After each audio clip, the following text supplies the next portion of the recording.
दक्षिण मुंबई में विभिन्न स्थानों पर चल रही रामलीला महोत्सव में कल दशहरे को रावण मारकर श्री राम प्रभु अयोध्या पधारेंगे। इस अवसर पर सभी मंडलों ने अपने अपने तरीके से पूरी तैयारी कर ली है।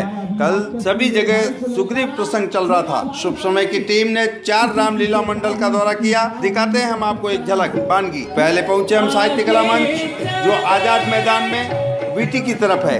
उसके बाद टीम पहुंची रामलीला महोत्सव जहां पर महाराष्ट्र रामलीला समिति की तरफ से चल रहा है, वो आजाद मैदान में है लेकिन मेट्रो साइड से है।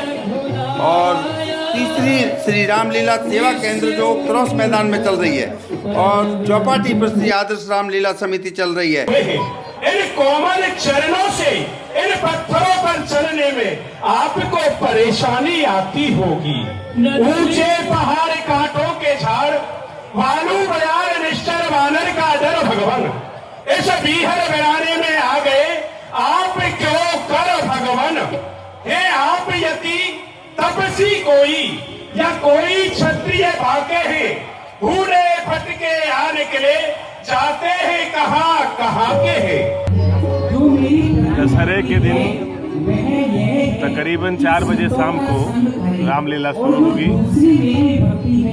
रावण वध के बाद यहाँ जो रावण का भव्य पुतला रावण कुंभकर्ण मेघनाथ और पुलिस ने परमिशन दिया तो 3 नहीं तो 1 और पुतले का दहन होगा। उसके बाद राम जी लौट के अयोध्या आएंगे, उनका राज तिलक होगा और राज तिलक के समय ही हमारे जो पूरे 10 दिन तमाम जो हमारे साथियों ने जो मेहनत की है उनका आभार प्रदर्शन, हमारे आए हुए मेहमानों का स्वागत सत्कार समिति की तरफ से होगा।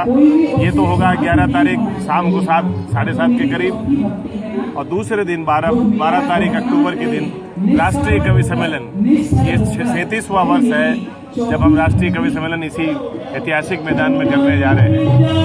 कवि निराला पुरस्कार जो है इस साल हम बहुत प्रसिद्ध हस्ताक्षर युगराज जी जैन को देने जा रहे हैं जो इस कवि सम्मेलन का संचालन भी करने वाले हैं। युगराज जैन एक बहुत प्रसिद्ध इस देश के हस्ताक्षर हैं जिनकी कोई बारे में बताने की कोई आवश्यकता नहीं है और कुछ फिल्मी हस्तियों का भी उस समय यहाँ पर आने की आशंका है। हम संपर्क कर रहे हैं और कल तक ये निश्चित हो जाएगा। कुछ 2-4 सुप्रसिद्ध फिल्मी हस्तियाँ भी हो सकता है हमारे उस राष्ट्रीय कवि सम्मेलन में हमारे यहाँ पे मौजूद रहे, लेकिन ये निश्चित है। 4 दिन की बरसात के बाद जैसे ही बरसात ने अपना रंग बदला, मौसम सुहाना हुआ, राम प्रेमी जनता, धर्म प्रेमी जनता इस मैदान में आज भी आप देख रहे हैं पांव रखने की जगह नहीं है। और जब दशहरा और कवि सम्मेलन के दिन तकरीबन इससे 1.5 गुना ज़्यादा भीड़ हम आशा करते हैं कि वहाँ पे मौजूद रहेगी और यही सफलता है किसी आयोजन की। ये 37वां वर्ष चल रहा है श्री रामलीला का। साहित्य कला मंच 37 वर्ष पूर्व सबसे पहला कार्यक्रम राष्ट्रीय कवि सम्मेलन का शुरू किया। उसके बाद से ही रामलीला का किया है। रामलीला करता है। रामलीला के दूसरे दिन राष्ट्रीय कवि सम्मेलन हमारी निरंतर क्रिया। मैं प्राण गंवाने नहीं, अपित इस बार तुम्हारा वध करने के लिए आया हूँ। निकल। ये रामलीला करीब 40 सालों से इस मैदान में हो रही है। सवाल ये कि इस मुंबई में रामलीला को इंट्रोड्यूस करने वाला हमारा मंडल सबसे पहले मुंबई की रामलीला हम ही लोगों ने शुरू की थी। आज उसकी वजह से मुंबई में कई जगह रामलीलाएं हो रही हैं। हाँ, हमने बहुत ऊंचाइयां पाई। पहले हम लोग एक छोटे से स्टेज पे रामलीला करते थे, आज हम बड़े स्टेज पे रामलीला कर रहे हैं। हमारे अयोध्या से हमारे कलाकार 40 कलाकार हर वर्ष आते हैं और हमारे दर्शक हर साल इसका इंतजार करते रहते हैं इस रामलीला का। और हम रामलीला अवधी भाषा में करते हैं और बाकी रामलीला वृंदावन से वगैरह आते हैं।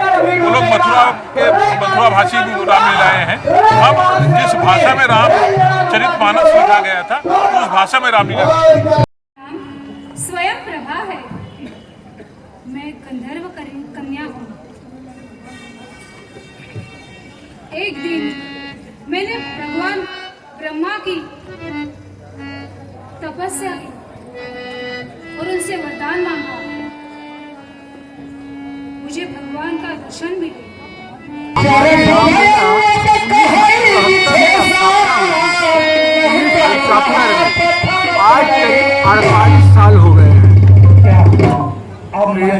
42-47 साल से ये रामलीला क्या विशेष कार्यक्रम होता है दशहरे के दिन? यहाँ पर श्री रामलीला का आयोजन ही होता है। नहीं, दशहरे का कोई सिर्फ दशहरे का आयोजन ही होता है।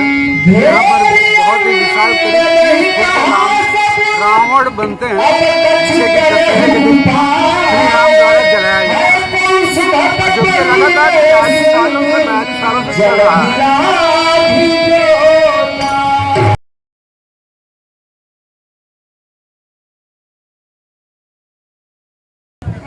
कि हम रामलीला के दौरान सामाजिक कार्य भी करते हैं। इस समय दशहरे के दिन लोकगीत यानी बिरहा का कार्यक्रम भी रखा गया है। इससे पहले सालों में श्री आदर्श रामलीला समिति गिरगांव चौपाटी पर पिछले 53 साल से रामलीलाओं का निरंतर आयोजन करती आ रही है। इस संस्था के माध्यम से पहले 4 स्थानों पर रामलीलाएं आयोजित होती थी। दशहरा के अवसर पर गिरगांव चौपाटी और शिवाजी पार्क मैदान में हुआ करती थी। उसके बाद में कॉटन ग्रीन और बोरीवली रामलीला मैदान में होती थी। शिवाजी पार्क की रामलीला पिछले 3 वर्षों से बंद हो चुकी है, क्योंकि वहाँ पर साइलेंस जोन घोषित कर दिया है सरकार ने और वहाँ लाउड स्पीकर की परमिशन नहीं दी जाती है। अतः अभी ये रामलीला केवल 3 स्थानों पर ही रामलीला कर पाती है। और दशहरा के दिन जो रावण का पुतला यहाँ पर बनाया जाता है वो 60 फुट ऊंचा होता है, और वो रावण के पुतले में ये विशेषता रहती है कि उसके हाथ, नाक, कान, मुंह, आँख सब चलती हुई दिखाई जाती हैं। सन 1942 से हमारी रामलीला मंडली मथुरा में स्थापना हुई। उसके पश्चात संत महंतों का कार्यक्रम हुआ करता था। उसके पश्चात सन 48 से सर्वप्रथम दशहरा पर रामलीला प्रारंभ हमने मथुरा की मंडली के द्वारा प्रारंभ की।